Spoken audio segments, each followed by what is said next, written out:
Hi Kingston. So this week we were discussing at our company meeting wood energy transfer technology certificates, WETT certificates. And we got to discussing how in a typical negotiation process, this can backfire against the seller. So this week's tip is don't get hosed by a WETT certificate.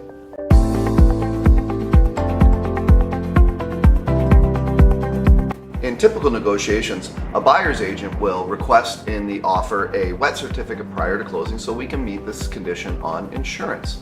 And in most cases, the selling agent will allow the seller to sign this form and everything seems to be going smoothly. But what happens when we bring in the company to actually do the WETT certificate and they tell them there's a major problem and this could be very costly? Sometimes we may have masonry issues, Selkirk piping issues, or even the wood stove may not pass. And in that case, because the deal says that we're going to provide a WETT certificate and it doesn't specify costs or timelines, it just says we're going to provide a WETT certificate, this seller can be out a lot of money.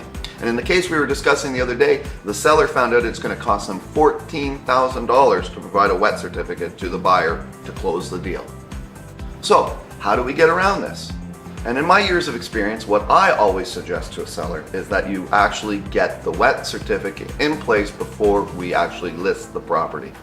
This way it allows us to know if there's any costs, if we can even provide a WETT certificate.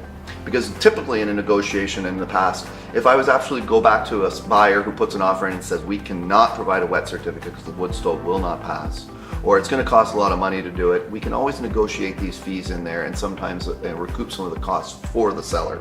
Okay. In the case of putting it in an offer where we are just going to provide it prior to closing, that means we are going to have to pay that money out and we have no negotiation tools at our hands at that point to protect you. As well, another advantage that I feel to getting the WETT certificate in advance is during the negotiation process, it allows me to actually get more value for your home. Because we're not debating and negotiating over a WETT certificate. Sometimes people will put it in as a condition for the seller to obtain it during the condition period, but then again that starts convoluting the actual offer process and trying to get the most money for you. If I'm able to say to a buyer, I have a WETT certificate, here it is, and attach it to the offer, this usually allows me to get more money for a seller when selling their home. Okay, to sum it up, like I said, don't get hosed by a WETT certificate. Plan ahead, and if we do that, we'll make this a smooth experience and a profitable experience. So if you'd like to discuss this topic further or any other real estate needs, feel free to contact me anytime. Please watch our social media, and thanks for watching.